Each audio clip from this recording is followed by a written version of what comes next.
Welcome to Three Things Live. Look who I have with me today. I'm so excited to be here. Oh my goodness. She was just saying, I've never done this cold open before. I haven't. Wow, I can't believe that. Well, I feel like I need to get on a stool or something. All right. So happy to have you join us today. Welcome to Three Things Live, where theme number 1 is something to smile about, theme number 2 is something to learn, and theme number 3 is something to discover. Let's go.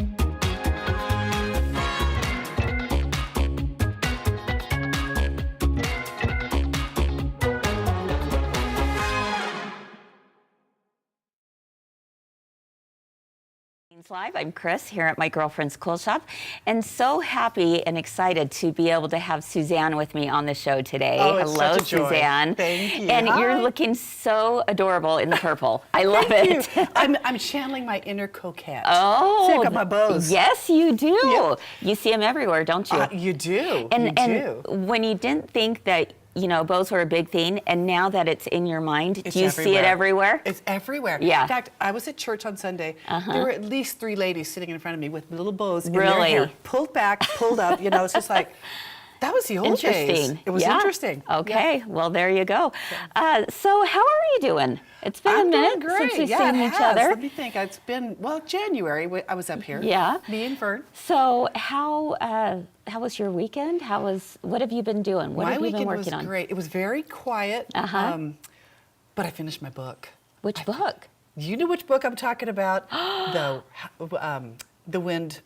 Oh, What the Wind Knows? Yes. Oh, for Yep. book club. For book club. Yes, Yep. yes. What did you think? I loved it because, okay, I love that region anyway. Yeah. I love where it's written, but I love the feel of it. It was very romantic, but very, I don't know, everything about it I just loved.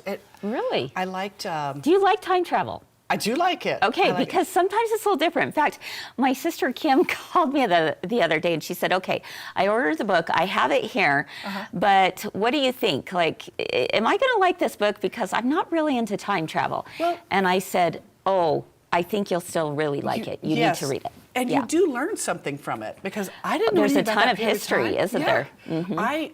I love history, but I love it with a story. I want it with a story. Yes. I want kind of I that want to historical relate. fiction. Yeah. Yeah. So like if I go someplace and I visit that place, I don't want to go as a visitor or a tourist. I want to go and be there, be part of the people, you know, their everyday lives. Yeah. I don't do tour buses or anything like that. I just... Interesting. Yeah, Okay. I like well, being like that. I loved it too, and we hope that you all will join us in book club. It's coming up on March 19th. If you haven't started yet, it's not too late. We are reading Where the Wind Knows, or What the Wind Knows. Excuse, not Where the Wind. What the Wind Knows by Amy Harmon, and it is a little different, right? So I mean, I liked it. you have to suspend your imagination a little bit because it is time travel. Right. But it is historical fiction. And what I really enjoyed at the end of it was something from the author that she talks about, you know, what was real, what was not real, what was fiction and stuff. And so I always enjoy reading those things so afterwards. It clarifies. Yeah, it kind of clarifies things a little bit more. But so fun. Again, we're going to be talking about it on Three Things Live, March 19th. And then, of course, we will share a project that was inspired by the book. I've already had an idea of what a project would be, although I know it's not the same one you would do. Okay. Oh, well, you got to tell me. I'll whisper it to you. Okay. All right. There you go. All right, friends. Well, this week we are all talking about going back to the basics. And in particular, this week, we're talking about borders. So did you have a chance to watch yesterday's show? I did. Yeah. I mean, is that how you do your borders? Do you I do, measure? actually. I measure 3 times. And I've been taught to do it that way, well, as long as I've been quilting. Good. So that That's more than 30 because years. I didn't know that for a long time. No, and I and until someone taught me, and I said, "Oh, yeah." Yeah, it makes a difference. Now, I will freely admit, sometimes I slop through. I don't slop, but I'm just like, I'm fast. Or I want to go fast. Sometimes you want to just get to the end of that quilt. Just want to do the edges. Be done with it. Yes. But I will tell you this, and my granddaughter, who's 8, going to be 9 next month, she just barely made her first quilt. Oh, I wasn't yay. there to help her. She lives up in Seattle. Okay, what's her name? Her name's Joanna. Okay, shout out to Joanna out there. Good job. Way to go, girl. So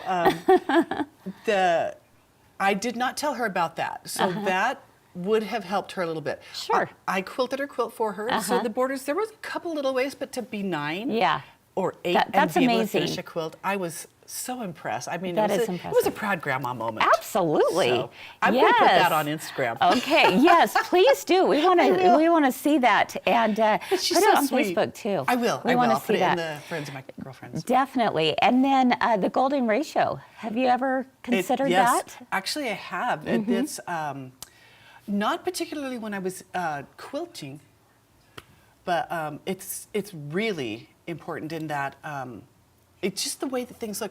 I'll tell you, when I first learned about it or talked about it was when we went to visit my daughter, or pick her up in Italy. She had been serving a mission for our church, and we went to the museums. And some of I loved the Renaissance art. Sure. She liked the modern. Yeah. But that golden ratio is really something that they consider in a impressive. lot of art. And It is. I mean, it is. Yeah. What they do, and I Yeah. didn't realize how it affects everything. It does. It really I mean, does. even in nature. In fact, I was reading more about it the other day, because for me, it's just a fascinating subject when you consider what it is. And the fact that it's in nature, I was looking at this picture, and they were saying that it was the stem leaves. And with the stem leaves, there were segments of the stem leaves that if you were to take the first one, multiply it by 1.6, you measure, the second one is at 1.6 times the first one. And then the next one is 1.6 times the next one. It's the grand design. It is the grand design. So if you're not sure what we're talking about, I want to encourage you to go back to yesterday's show for Three Themes Live, and you can learn all about the proper way to add your borders, as well as during Theme 3, I talked about the golden ratio.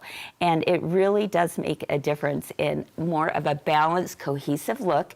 And we have 2 free downloads that you can find on our website at mygirlfriendsquiltshop.com, so that you have access to that information for whenever you need it.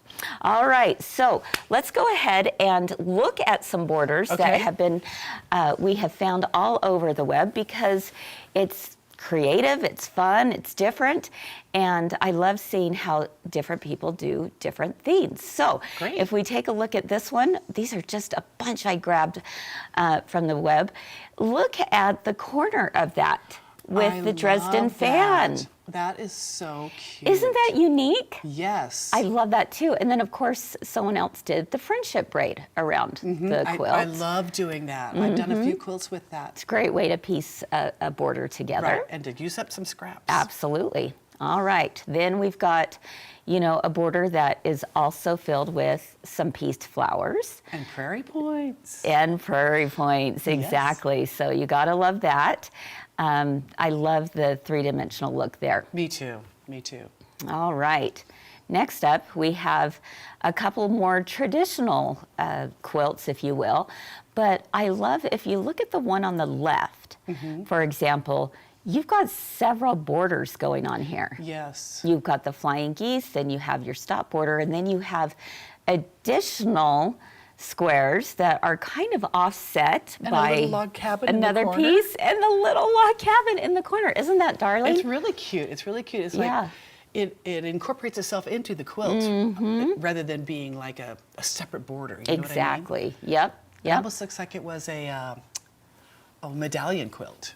Yes, going around and around. Right. Almost like a round robin. Exactly. Yes. Okay. And then the next one I thought was really sweet, because this is just so simple. Your basic blocks, right?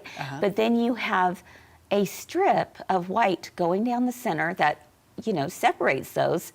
And I think it would be really, really cute on any kind of quilt. Cute, yeah. So those are just a few different examples that we were able to find. That wouldn't be too hard to do either, It with the wouldn't. squares and the white strip. Darling. Yeah. Really cute ideas. Okay, well, another favorite of mine for doing a border is when we talk about scallops. Yeah. They're charming, aren't they? They are. They're really cute. And classic. I love them. And you have a new ruler to introduce to us all today. I do, yeah. That helps us get the perfect scalloped border. You ready to go over to the Let's do sewing it. area? Yeah. All right, everyone. Join Suzanne and I for theme number 2. We're talking scallop borders today. We'll be back right after this.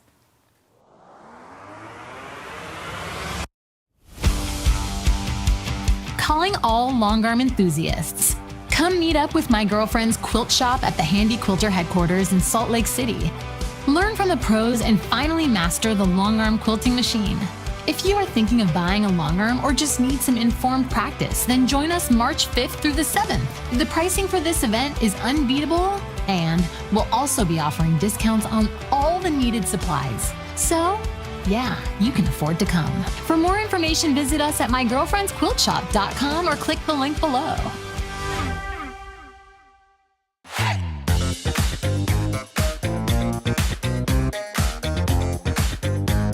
Last week, Three Themes Live was seriously delicious. It was all about dessert first quilting. I mean, give us all the jelly rolls, layer cakes, and honey buns, and we'll whip something together real quick. We also had our special guest, Amy Smart of Riley Blake Design, stop by. She shared with us her best tips for working with pre-cuts. We made quilts, table runners, and coasters. And we're not just talking about food here. Well, not entirely about food. If you know, you know. And if you don't know what I'm talking about, then you especially need to watch these shows. Join us live every Monday through Wednesday at 1 p.m. Mountain, 3 p.m. Eastern. So what are you waiting for? You belong here.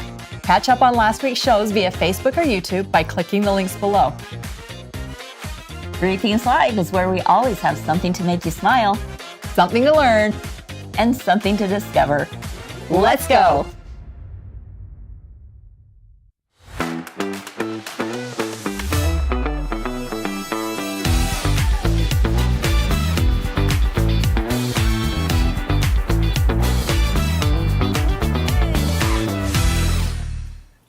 Hi, everyone. Welcome back to Three Themes Live. I'm Kris. I'm Suzanne. And we're here for theme number 2 because we're going to be talking about scalloped borders. And there's lots of different ways to go about doing it, but sometimes it can lead to a little hesitancy, right, Yeah. Suzanne? People have to figure out how far to spread it out and everything. There and is some math involved in inches and this. math and things like that. So But we're getting rid of math. Yes, we're we getting are. rid of math. We talked math yesterday, didn't we? That was enough.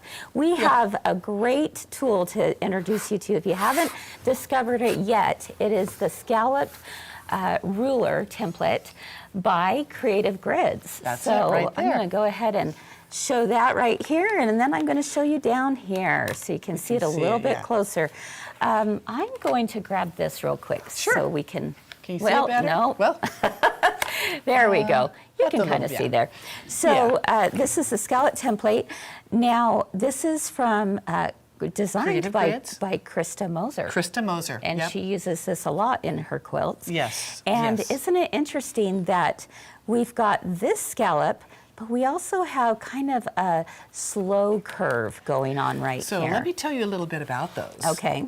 So this top part right here that you were looking at, that is actually for your corners. And she's got it marked really well for you. And I'm going to show you how you're going to do that. Okay. This is for your deeper borders. So the suggestion for this is more like about a 8-inch border. This one is your very shallow border. You can see it's really tiny. For about a 4-inch border. And then this is for about 6. But you can do, like, even if you only have about a 4-inch border, you can do this if you want a really deep curve. Okay. But- so now she has videos on this, correct? She does. Okay. Yeah. And then you're going to show us today how it's Yep. done. I've never used this ruler, so I'm excited for you to teach me. Well, it is my first time using it too, but I've got to tell you, it worked out really well. Let me Cool. just give you a few little tidbits. This right here the Creative Grids instructions. Yeah. Do not lose them. They are fantastic. You can get them online if you like. Oh, this one doesn't have a little scan, but you can go in and find it. You know what I like to do with something like this? There is a scan code right here as well. But I do like to, put these in plastic protectors, put them on a 3-ring binder, because knowing me, I am going to lose this. It's great. You can always go to YouTube and watch it, but this is even a little more in-depth because she's just doing, she's talking and showing how to do it. So cool. All right. Okay, I've got my little notes about this, and we're going to start with, first of all, you're going to have to make your templates, and we're going to do it with paper. You don't need any math. Interesting. Okay. So you're going to take this one. Is that my widest one? Let's see. There's one that's this one right here. Okay. And we're going to take this, and that one's already cut, but you're going to take this, and you're going to lay this right there because you need to have your corners, and you should make 4 of them. So that you have it for your entire quilt. So make 4 of these. This area is for the corners. That is for the corner. That's not for along the sides. No, that's not. Okay. So you're going to have 4 of these, and you're going to pin them onto your quilt, and that's going to be your for the corners. Your base, basically, to work from there. So do I need to trace this? What am I doing here? You're going to take this. You're going to trace around that edge. I'm going to use this marker here just so if you the can see that camera one better, can see it. Yeah. Okay. Just like that? Yep, perfect. Okay. And I keep my page, this is about 6-inch width. I keep this corner paper that I'm cutting, and it could just be any scrap paper. Okay. I keep this 6 inches wide as well, so that it works perfect for that.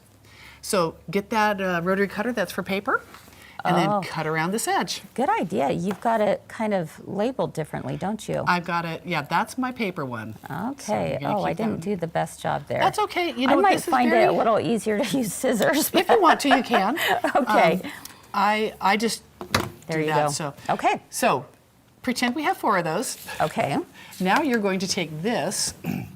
This is your quilt. This is your quilt. Top. And we're going to start right here. And we're going to go across. I've already marked one for you. Oh, we don't need that. So when you do this, Suzanne, where am I? Are you putting it in the corner like that? You are, but what you will do first, you're going to take this paper, fold it in half like this. So you've got a good... so it's really centered. And then you will have ironed your border perfectly this way. Let's do a little finger press here. Perfect. You got it. Okay. And you're going to put this on there, and you're going to mark from there. You're going to start from there. So you want the edges to touch, and then you mark it. Okay, so you can see we've done that. Okay. But now... I do this on all 4 corners? You do it on 2 first. Okay. And so let's get these out of the way, and then you're going to do some more. You're going to make the scallops. So let's scoot this over in front of you. Okay. And you probably need kind of a bigger table to do this. That's what I do. Let's pretend that this one is already marked as well. Okay, I'm going to pull this over. Pull it that way. And so just pin that on. I can hurry and mark it. Yeah, you're going to need to pin it on anyway. Oh, okay.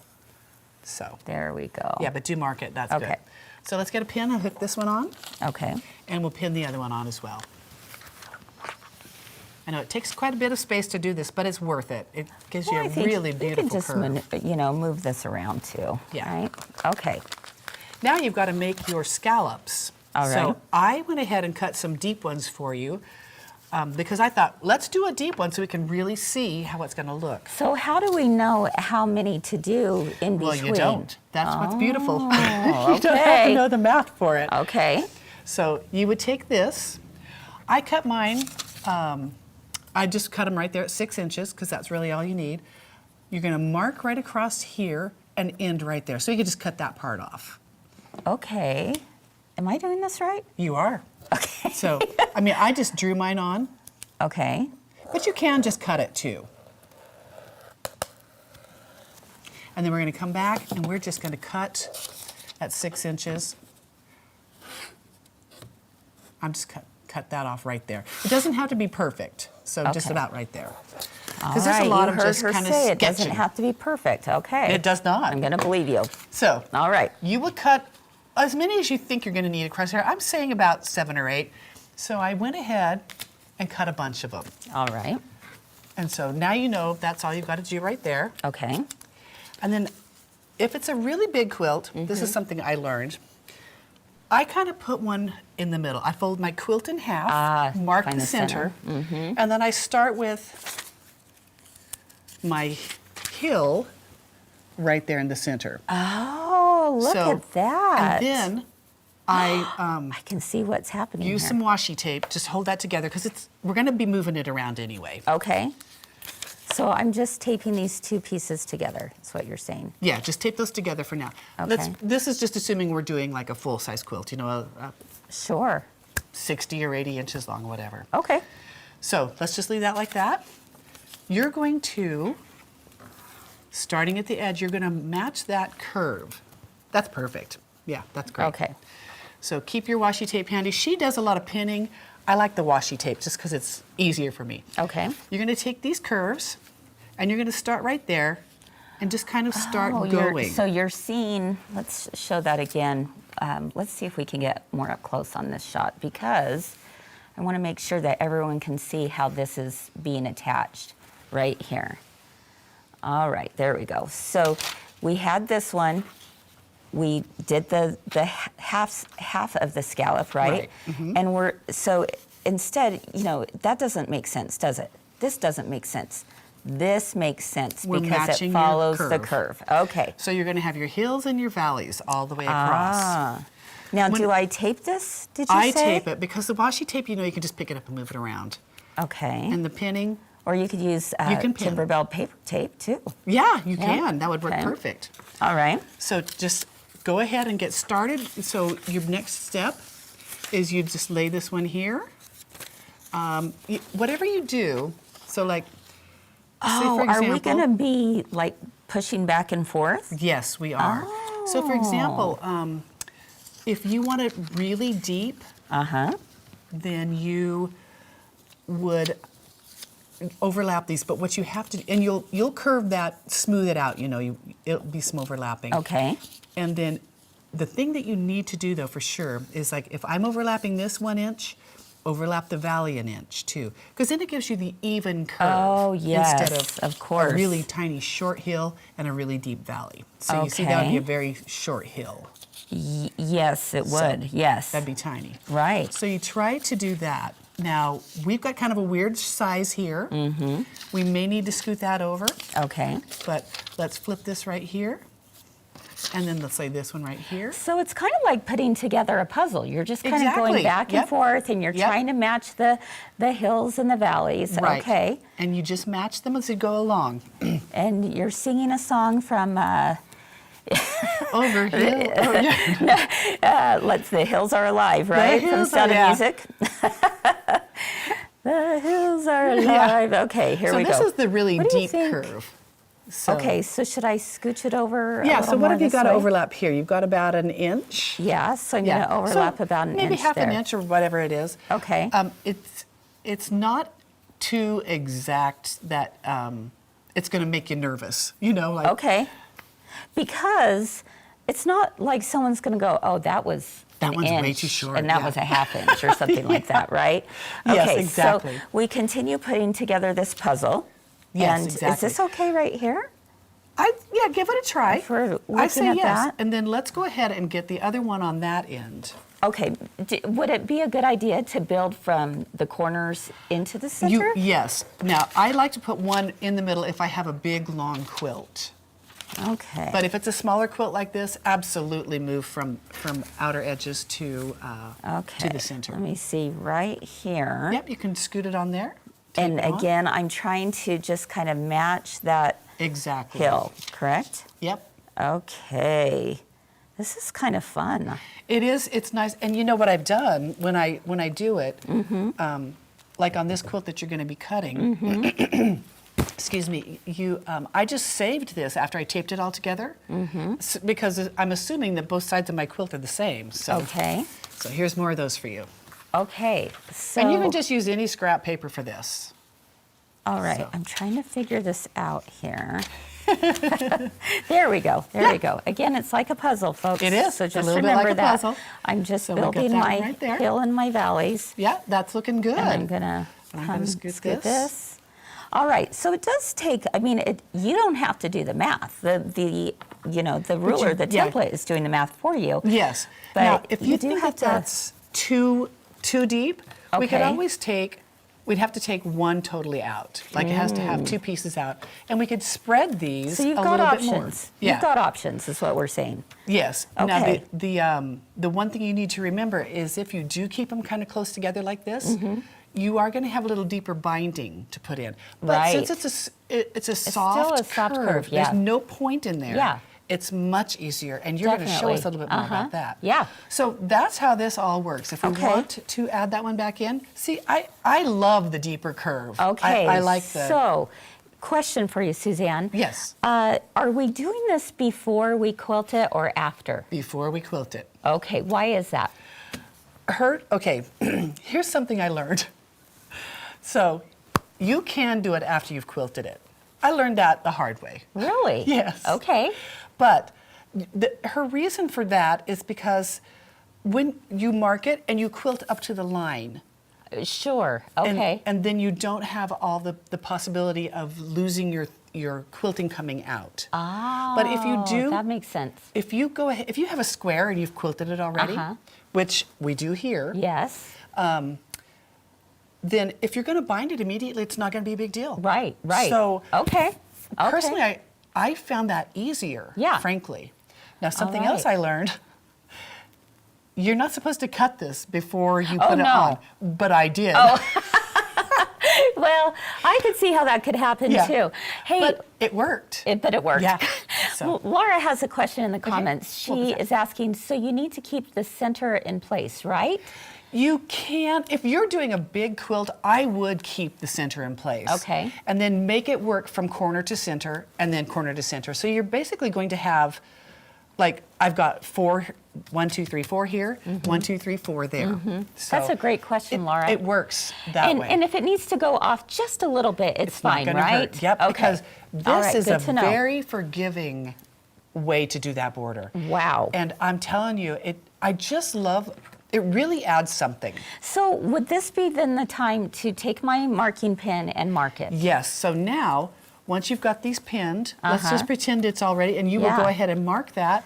If you feel like you need a little help holding that down, you can always use this.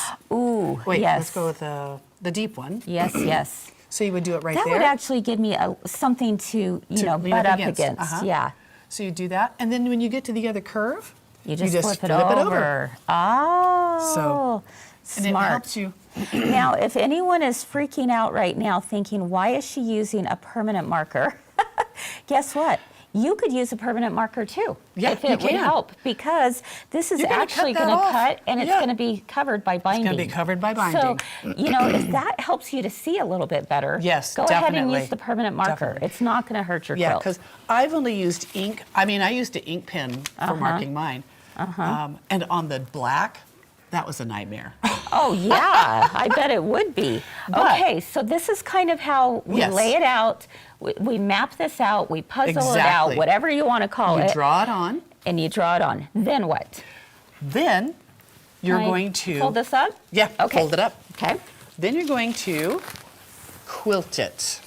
All right. So it's drawn on. And with the instructions that Krista gives, and she's such a good teacher. She really is. Gosh, she's so good.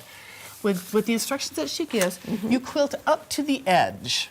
So let's see where it's drawn on right there. You can barely see it, but it's my white. I had to draw with chalk, so can you see that right there? Yeah. So you would quilt up to that. Now, I can't do that. I'm not. The reason why you say, again, just to remind everyone, the reason why you're saying quilt up to that curve is simply because if you quilt past it and then you cut it, you're going to have these loose threads from the top. Okay, I can see that. So, but okay, so what do I do from here? Well, do I take the rotary cutter now? You were going to be rotary cutting this. Let me tell you what I did. Let me show you my mistake, though. Okay. So I didn't read the instructions all the way through. I thought, I can do this. So I went ahead and I cut this first before I quilted it. So I had this curved edge but because you stitch it down when you're long arming, it does hold it down. You just have to be careful that you don't fold it over. Okay, that so makes it sense. does work if you do make that mistake. Okay. But now, Kris, we're going to have you take this. Scary. Okay. And you're going to take the ruler. Do I have the ruler? No, you have right the ruler. here. Okay, now, perfect. can I use this to help me as well? Absolutely. You're Okay. going to need that. Okay. So here's your corner. Okay. And you're going to line this up. I pressed it to the Ooh, point. I'm going to have to stand up. Yeah, for you'll this have to one. stand for that. So this and this should match. So I've scooted it down. Oh my goodness. Do you trust me with this? Of course I do. This was just a fun thing to do. I thought, well, if I'm going to do this, I may as well make a quilt that matches or works with it. So I can't. This is cute. I had some Suzanne.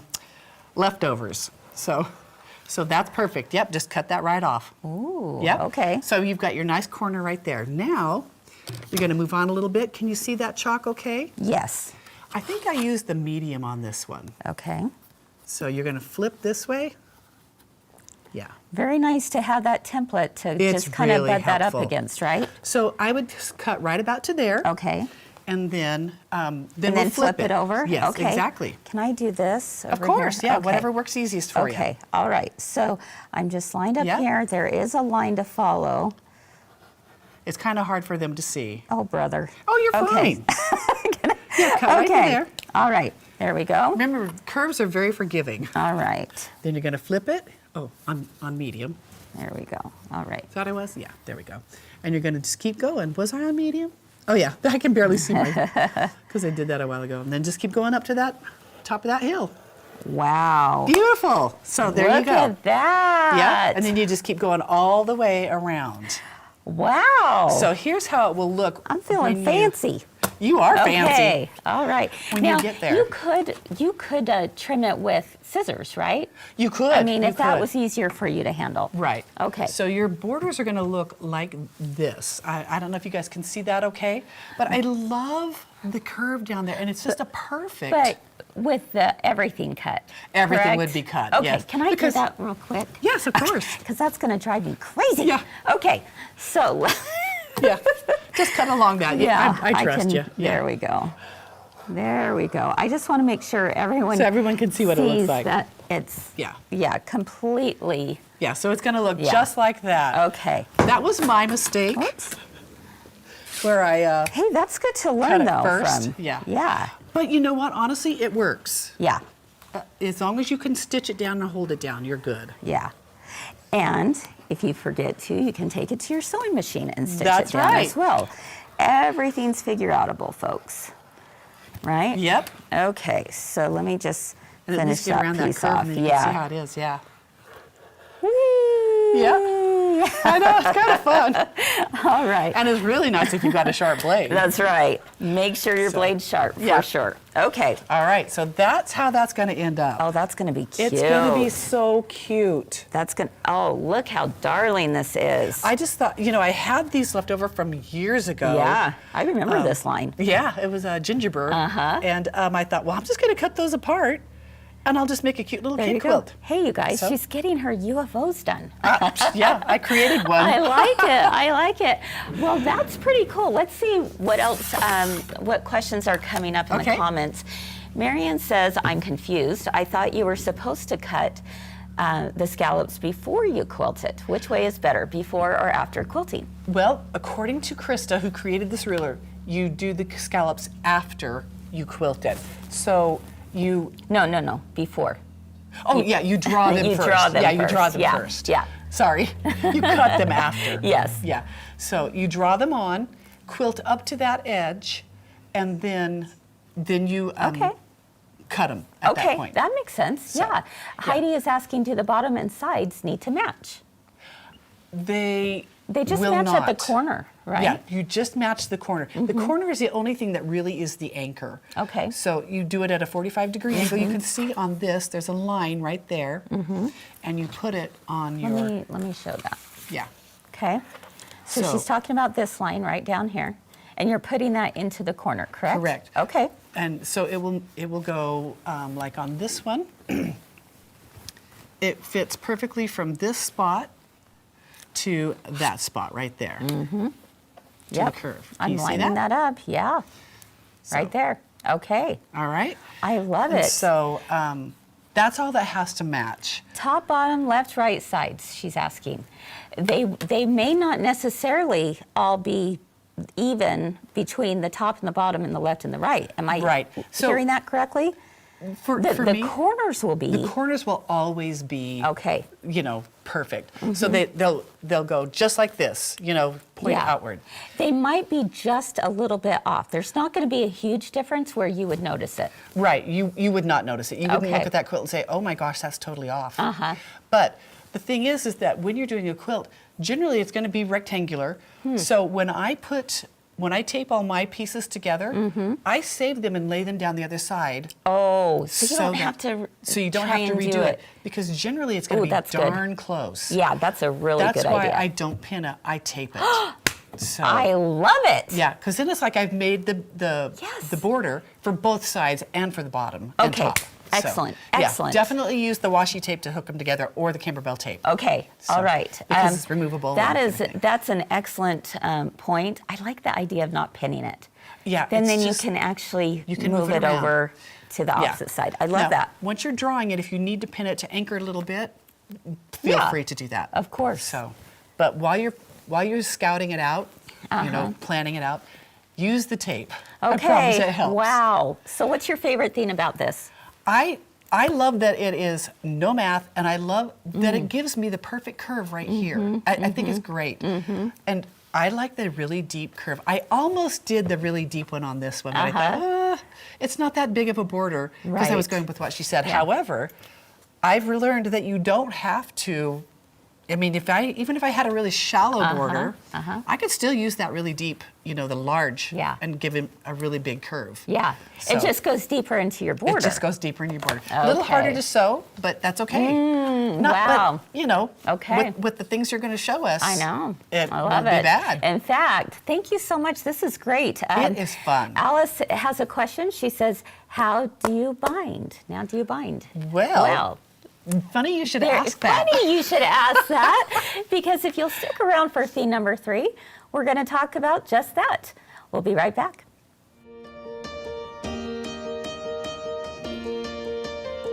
We would love to invite you to be a part of the Stitch Your Story Challenge for 2025. We're going to help you create a quilt this year that not one other person on the planet will have, because it's your story. What we are going to invite you to do is that you're going to create a 12.5-inch unfinished block every month, according to a theme. We're not going to leave you alone. No. We're going to give you tips and tricks and techniques. 3 Themes Live is going to become your go-to source for this. The first week of every month, the 3 shows will be based around that theme to get you excited and spur some ideas into you of what you could do. Right. I'm going to keep going with all of you. I'm going to do my best. Now, Allison, are there any rules to this? Well, it needs to be in a 12.5-inch unfinished block, but other than That's that, And then she wants me to narrow it down to just 3. Are you kidding me? Let's keep the conversation going on Facebook, YouTube. Let's keep cheering each other on. We're going to have a great time while we're doing so. I'm so excited.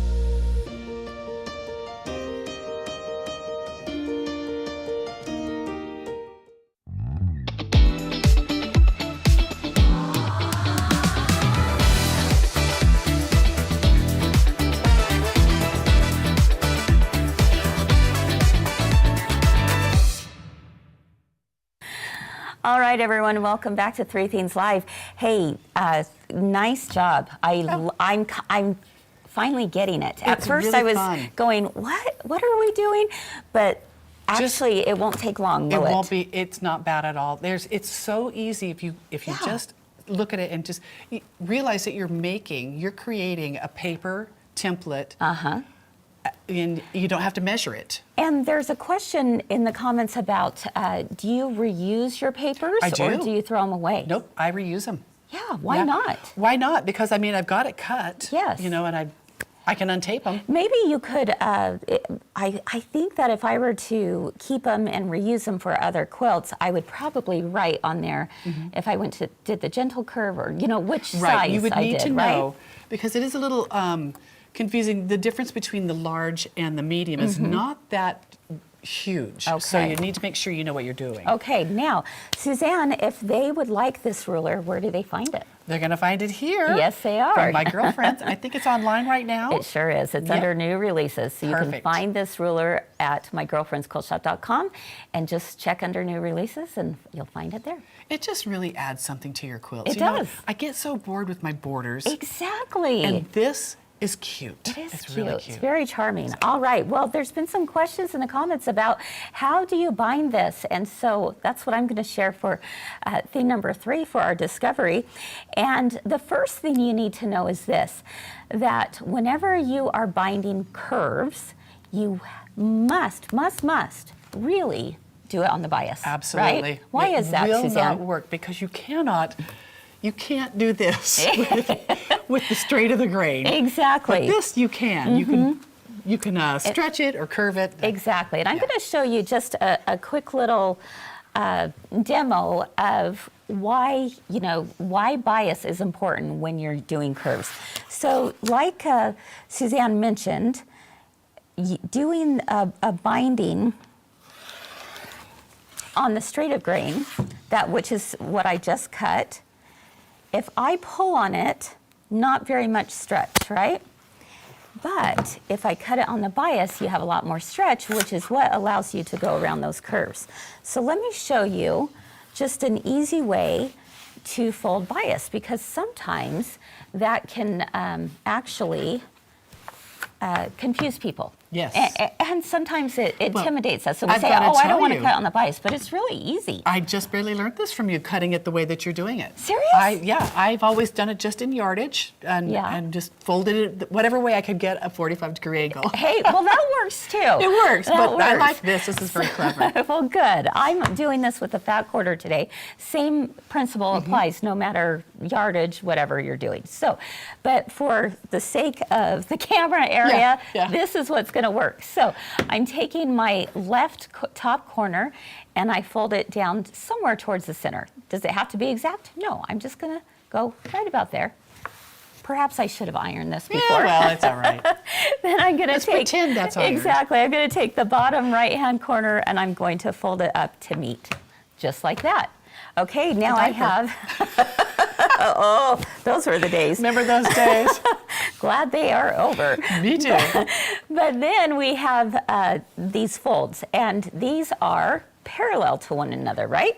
So I want to fold this up to kiss that next fold. That's all I do. Okay, so one more time, left corner, top corner down, right bottom corner up. You can see they've met, and now the folds need to kiss, so I'm bringing that on top. And then I could do it one more time if I wanted to. You don't have No to, need. but let's go ahead and do it for kicks and giggles, just to make this easy. And then what I do is I just turn it so it makes it very simple to cut. And then I always start cutting from the center. Do you know why that is, Suzanne? Well, I know that you get a lot bigger, longer piece that way. Exactly. Yep, that's exactly why. And so we're going to do, let's see, 2.5. Where's my half? There we go. And I'm just cutting out, whoops, grab that, and continue out, and again. And then once I want to get to the very end of here so that you can see why it's important to really start in the middle. You're going to see the different lengths going on. And then I take this one and I flip it around. Just because I'm right-handed, this makes it a little easier for me. So whichever way is easier for you. Okay, and you continue on down that way. Now, let's take a look at something here. Remember, this was more towards the center. When Suzanne said you've got long lengths, this is what she's talking about. Yeah, much longer than something like this. Right. Now, this is still usable. Oh, definitely. But I'd rather use my longest lengths first and then add on these smaller ones. Now, let's talk about, again, why we cut on the bias for curves is check out that stretch. Yes, it's that's- almost bouncy, isn't Yes, it? yes. You can't do that with You the can't other. do that with this one. Not as much stretch. Lots of stretch here, lots of bounce. So that's exactly what we need to do these. And you're So going to need that for Let's this. take a look. All right. Try it with the straight too. Try it with the straight is not going to work. Yeah. For sure. All right. So then you just fold your, binding in half just like you normally would. And I like to do it from the front to the back, but either way is going to be fine. And you just match those raw edges. You sew your 1/4 inch and you go around and you just go around and continue all the way around. And that bias gives you that stretch to go around those corners. And then you're able to just come right here and then stitch on the back. Whether you're doing it hand stitching or machine binding, it doesn't matter. But that is how you're going to get your perfect curves around there. Now, if you're trying to do it with a straight of grain, it could work for a second. And then you're going to get to a curve and you're going to get like, lots of... okay, what am I going to do here? Yeah, it's just, it doesn't go around as easily. You're going to get lots of puckers in there, right? And a lot of extra bulk that you don't want. It's just like curve piecing. You cannot piece curves out of a straight grain. You have to have stretch. You have to have stretch, and that's why the bias is so important.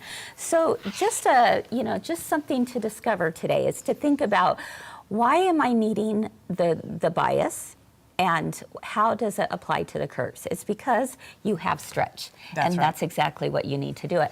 So it's very, very simple to bind. You're binding just like normal, but you're doing it with extra stretch. It's got the give. It has the give, exactly. So I want to let you know that I actually have a series of classes that have to do all about binding.